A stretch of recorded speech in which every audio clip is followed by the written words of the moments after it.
জাতীয় বাজেটের উপর খুব সামান্য কথা বলবো, কারণ আমাদের সরকারি দলের বন্ধুরা সমালোচনা পছন্দ করছেন না। আমাদেরকে একটু পক্ষে বলতে হবে।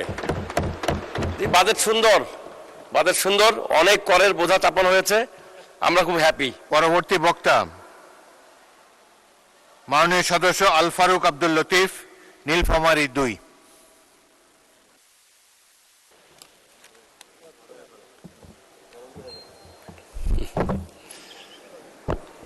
ধন্যবাদ মাননীয় স্পিকার। আসসালামু আলাইকুম। সময় 4 মিনিট। আলহামদুলিল্লাহ রাব্বিল আলামিন, আসসালাতু ওয়াসসালামু আলা সাইয়্যিদিল মাননীয় মুরসালিন। সদস্য আপনার সময় 4 মিনিট। 4 মিনিট খুবই কম মাননীয় স্পিকার। মাননীয় স্পিকার, আমাকে জাতীয় বাজেটের উপর খুব সামান্য কথা বলবো, কারণ আমাদের সরকারি দলের বন্ধুরা সমালোচনা পছন্দ করছেন না। আমাদেরকে একটু পক্ষে বলতে হবে। বাজেট সুন্দর, বাজেট সুন্দর, অনেক করের বোঝা চাপানো হয়েছে, আমরা খুব হ্যাপি।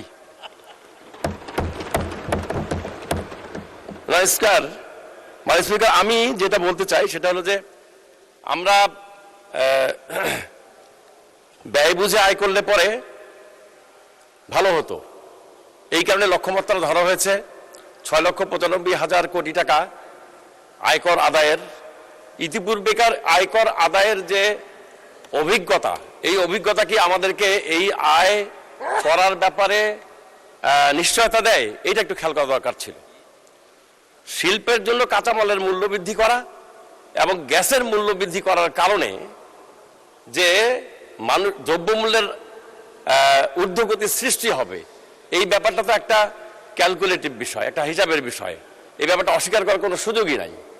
আমি মাননীয় অর্থমন্ত্রীকে আহ্বান জানাতে চাই যে আমরা যে বাজেট সম্পর্কে যৎসামান্য সমালোচনা করেছি, এগুলো আপনাদেরকে পিছিয়ে দেওয়ার জন্য নয়, বরং আপনাদেরকে বাজেটটাকে সংশোধন করে একটা সুন্দর বাজেট উপস্থাপনের জন্য, বিরোধিতার উদ্দেশ্যে নয়। মানে স্পিকার, আমার এলাকা সম্পর্কে একটু বলতে চাই, সময়টা অত্যন্ত সংকীর্ণ।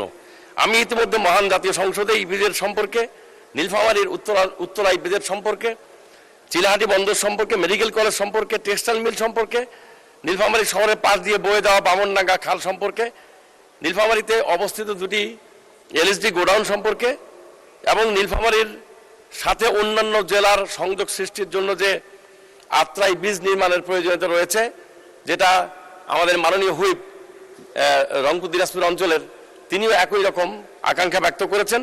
এ সম্পর্কে আমি ইতিমধ্যে কথা বলেছি। নীলফামারীতে শহরের ভিতরে যে রাস্তা রয়েছে, প্রধান সড়কটি অত্যন্ত সংকীর্ণ। আমার মনে হয় না যে বাংলাদেশে এত সংকীর্ণ রাস্তার জেলা শহর বাংলাদেশে আছে কিনা আমার সন্দেহ হয়। এই রাস্তাটি একটি জেলা শহরের মানে আনার জন্য কমপক্ষে 6 লেনের একটি রাস্তা নির্মাণ করে মাঝখানে আইল্যান্ড দিয়ে, ডিভাইডার দিয়ে একটা রাস্তা নির্মাণ করা দরকার এবং সংযোগ আরও 2টি রাস্তা রয়েছে প্রধান সড়ক, যে রাস্তাগুলো বৃদ্ধি করা দরকার। এই ব্যাপারে প্রয়োজনীয় অর্থ বরাদ্দ থাকা উচিত ছিল। আমি এরপরে যেটা বলতে চাই, নীলফামারী সদর উপজেলার ভিতরে যে ইপিজেডটি রয়েছে, ইপিজেডের সামনে যে নীলফামারী সৈয়দপুর হাইওয়ে রয়েছে, এই হাইওয়েটা অত্যন্ত মানে এই যখন ইপিজেডের ইপিজেডের প্রবেশ এবং ছুটির সময় মারাত্মক যানজটের সৃষ্টি হয়। এই যানজট নিরসনের জন্য এই ইপিজেডের সামনে কমপক্ষে 1 কিলোমিটার একটি ফ্লাইওভার নির্মাণ করা দরকার। এরপরে নীলফামারী শহর এবং টেক্সটাইল মিল এলাকার সামনে 3টি ওভারব্রিজ নির্মাণ করা দরকার। সৈয়দপুর এয়ারপোর্টটিকে আন্তর্জাতিক মানে আনা দরকার। এটার অনেকগুলো কারণ রয়েছে, আমি ব্যাখ্যা করলে সময় লাগবে। এই 1000 শয্যার চায়না হাসপাতাল, ইপিজেড, নীলফামারী জেলা শহরে অনেকগুলো ভারী এবং হালকা শিল্প, সৈয়দপুর একটি শিল্প নগরী। এই সকল কারণে এই এয়ারপোর্টটিকে আন্তর্জাতিক মানে আনা অত্যন্ত জরুরি। এরপর নীলফামারীতে একটি হাসপাতাল রয়েছে, যে হাসপাতালটি ধন্যবাদ মাননীয় সদস্য। সময় তো আপনাদের হুইপ দিবে, 1 মিনিটে বলেন, শেষ করেন। অন্তত 3 মিনিট দেন স্পিকার।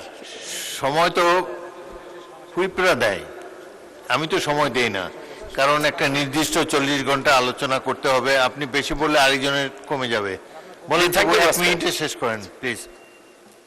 নীলফামারীর একটা হাসপাতাল রয়েছে 250 শয্যার হাসপাতাল, কিন্তু টোটাল স্ট্রাকচারটা রয়েছে 100 শয্যার হাসপাতাল হিসাবে। এখানে ডাক্তার রয়েছেন, ডাক্তারের পোস্ট রয়েছে 84টি, যেটা 100 শয্যার হাসপাতাল হিসাবে। 250 শয্যা হিসাবে এখানে খাদ্য ছাড়া আর কোনো বিষয়ে কোনো ব্যবস্থাপনা রাখা হয়নি। এই ব্যাপারে প্রয়োজনীয় ব্যবস্থা গ্রহণ করা দরকার। শিক্ষকদের টাইম স্কেল সংক্রান্ত একটি বিষয়, সারা দেশের শিক্ষকদের একটি দাবি রয়েছে যে 2016 সালে ডিপিসির 3টি সভা করেও কোনো সিদ্ধান্তে আসা সম্ভব হয়নি শিক্ষকদের, মাধ্যমিক স্কুলের শিক্ষকদের টাইম স্কেল এবং সিলেকশন গ্রেডের ব্যাপারে কোনো সিদ্ধান্ত নেওয়া। হাইকোর্টে রিট করে ওনারা 19 সালে একটা রায় পেয়েছেন এবং 2020 সালে ওনারা সুপ্রিম কোর্টের আপিলের ডিভিশন থেকে একটা রায় পেয়েছেন, কিন্তু এর বাস্তবায়ন হয়নি। মানে স্পিকার, বাস্তবায়ন চাই। এই নীলফামারীর উন্নয়নের জন্য আমরা যে পরিকল্পনাগুলোর কথা বলেছি, এর বাইরে অনেকগুলো বিষয় রয়েছে। জাতীয় বাজেটে এই বিষয়গুলো বাস্তবায়নের ব্যাপারে প্রয়োজনীয় পদক্ষেপ গ্রহণে আশা। ধন্যবাদ মাননীয় সদস্য।